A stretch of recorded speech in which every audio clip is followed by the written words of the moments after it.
Here we go again. We are back in Portland. If you're unaware, this Homeland Security Center gets hit with protest almost every single day and ends up in a clash.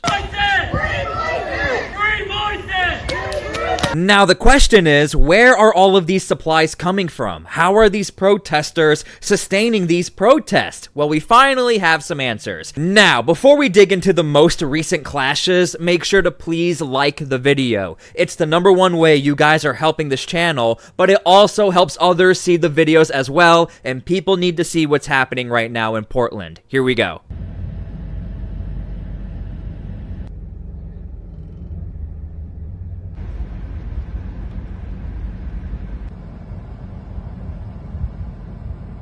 Okay, so where are these supplies coming from? Well, Katie Davis Court on X was actually able to uncover there was a tent encampment within the area of the Homeland Security Office. So this made it very easy for protesters to organize, to supply themselves, and to prepare for the next protest that's been happening every single day for 2 weeks straight.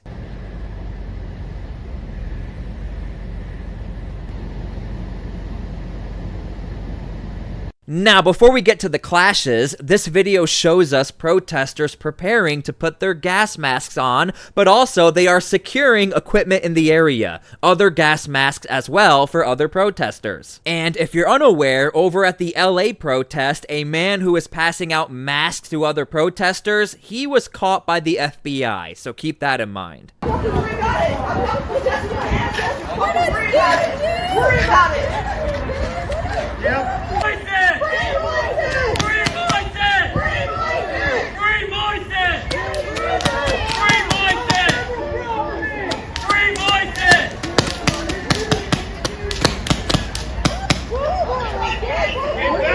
Okay, so for the new people here, this building faces protest almost every single day that ends up in a clash. If you're unaware and you're wondering where are those balls being fired from, up top on top of this building. But I also want to point out, look around and look at the building. It's all boarded up, it's all smashed in, it's all graffitied. This building literally does look like a war zone, and I hate to use that language, but it truly does. Rifles in your head! Rifles in your head!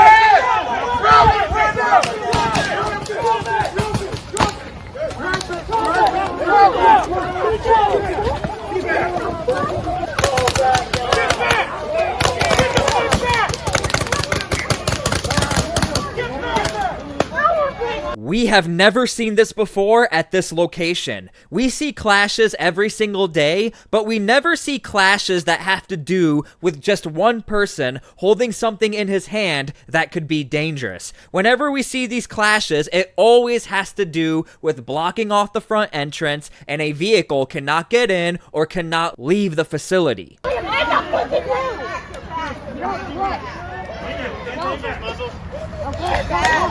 back! Stay back! Go back inside and this will stop.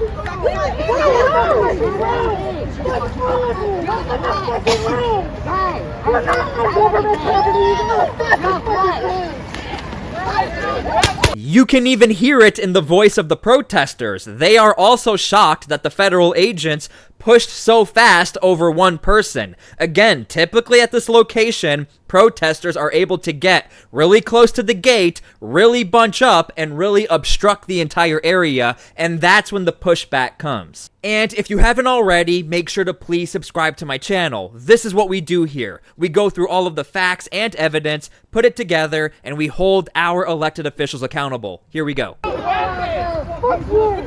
Get back! You're the only one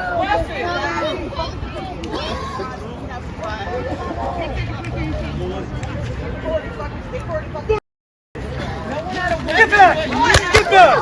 Get back! Now, interesting enough, the protesters in the background, I don't know if you can hear them, they're saying, you guys are the only ones being aggressive. One thing I want to point out is the context. We don't want to see any aggression. I think overall this is a terrible thing. I want people to come together. But this facility has been attacked so many times, and there are civilians in the area who've been complaining about this, like where is the local police to calm this all down? These federal agents have no choice but to push back and calm everything down. They have no outside help. Only one time has the Portland police come to help them during the No Kings protest. After that, federal agents are literally on their own. Yo, you guys are fucking cowards for real. Jesus Christ.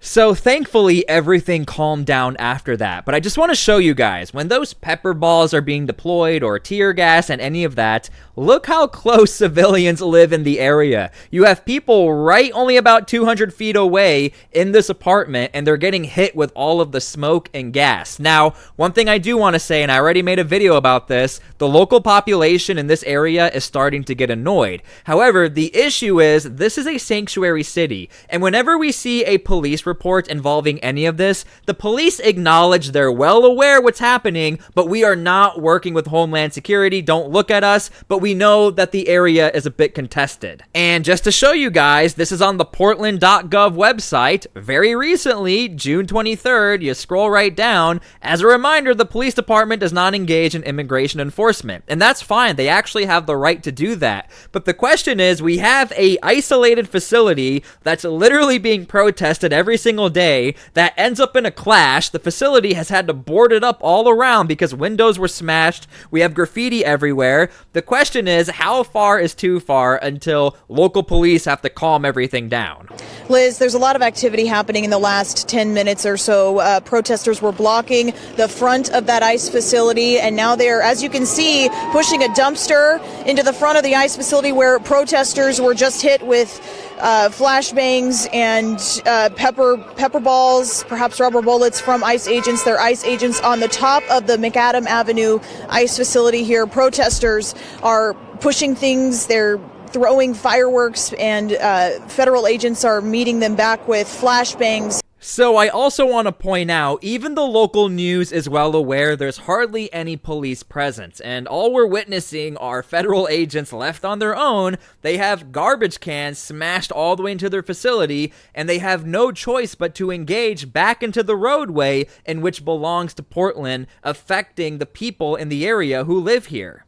Residents in buildings surrounding this ICE facility say while the early hour disturbances and defacement of property causes some frustration, the scariest part has been being within range of tear gas and other agents that have been deployed during these incidents. I'm more concerned about the residual tear gas that is being sent out. Like, I have friends who live here. I have friends with pets. I have allergies, and like a lot of people that have other health conditions. Now, something else I want to point out is the majority of these protests, they are occurring right down the road. This is on the other side of the facility. As you can see, there's really not too much going on here. You can even see some of these windows have already been boarded, but all of the action is happening down the road. And what's happening is we also have oversight from the top that are launching down tear gas or launching down these pepper balls towards the protesters. All of the smoke is being pushed back into the residential areas, which is why people are starting to have an issue here.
And again, go support Katie Davis Court on X. If it wasn't for her, we wouldn't have any of this footage because the mainstream media is not talking about this. I have no idea why. I feel like this would be the biggest story ever if like a Fox News, CNN was actually covering what is happening right now at this one particular facility. I think, look, it'd be great to have local law enforcement assist ICE because, you know, one thing we heard during 9/11 report was we shouldn't have stovepipes. Law enforcement should work with law enforcement.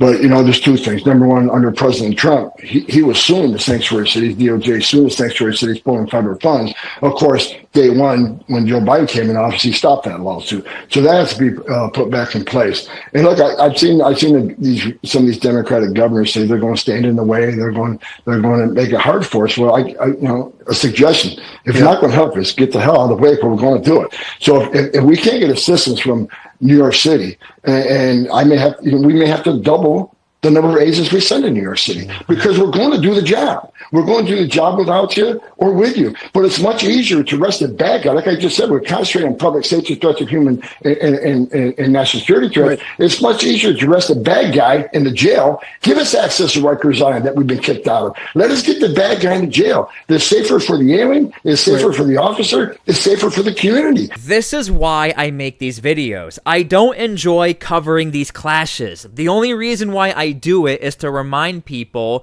we were never going to be in this situation if we just followed the plan from the very beginning. We could have been way more peaceful as a country. The original plan has always been open up Rikers Island, open up all of the prison systems, work with Homeland Security so you can deport all of the violent offenders. But then all of a sudden there was a realization, hold on, these sanctuary cities, because they don't like Donald Trump, there's going to be a lot of pushback. So because of this, it turns out sanctuary cities have absolutely zero power over the federal government, and now we have civilians in the area who are not used to being told that, by the way, these deportations, they can happen, and now we have these clashes. And unfortunately, it's a very sad situation we're seeing in the sanctuary cities where people were not informed that, by the way, your state laws do not supersede the federal laws. So that's currently what's happening right now. This is why I make these videos, to remind everyone the original plan was to go after the violent criminals and the people we know they have the deportation orders. There will be no more sanctuary cities? No way. Okay. No way. No more sanctuary cities. I wouldn't even say 4 years. I'd say give it to the end of the year. Sanctuary cities are over. There are no more sanctuary cities as far as the federal government's concerned. What a sanctuary city means is they are harboring criminals. They are harboring illegal aliens. And if you're tipping someone off when there is going to be an ICE raid, DHS raid, we will find you and we will prosecute you. That jeopardizes the lives of our great men and women in law enforcement. Not going to happen anymore. It's a new day and we're coming after you. And look, it's not me saying it, it's Pam Bondi saying it and the Trump administration. We have been very used to never hearing about sanctuary cities. We were always told, oh yeah, some of these states are sanctuary states, and then you have some cities and illegal immigrants can just hide out there. Well, that's actually the reality of the situation. It's as simple as that. States have been able to do whatever they want to do because they've never actually been pushed by the federal government. And now you have Pam Bondi, the DOJ, FBI, Homeland Security, everybody is on board now with going into sanctuary cities and doing their jobs. This would have been all avoided if sanctuary cities would just work with Homeland Security. Portlanders told us they were willing to put up with some continued commotion to protect First Amendment rights. The question now becomes, how long of a leash will city officials allow as days of protest possibly turn to weeks?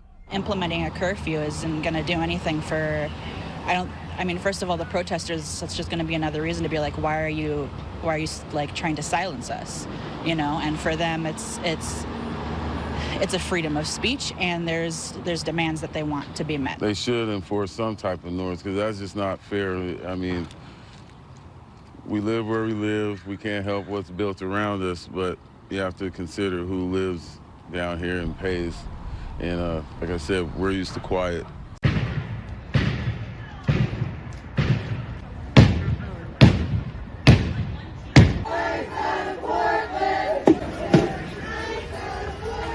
This is the federal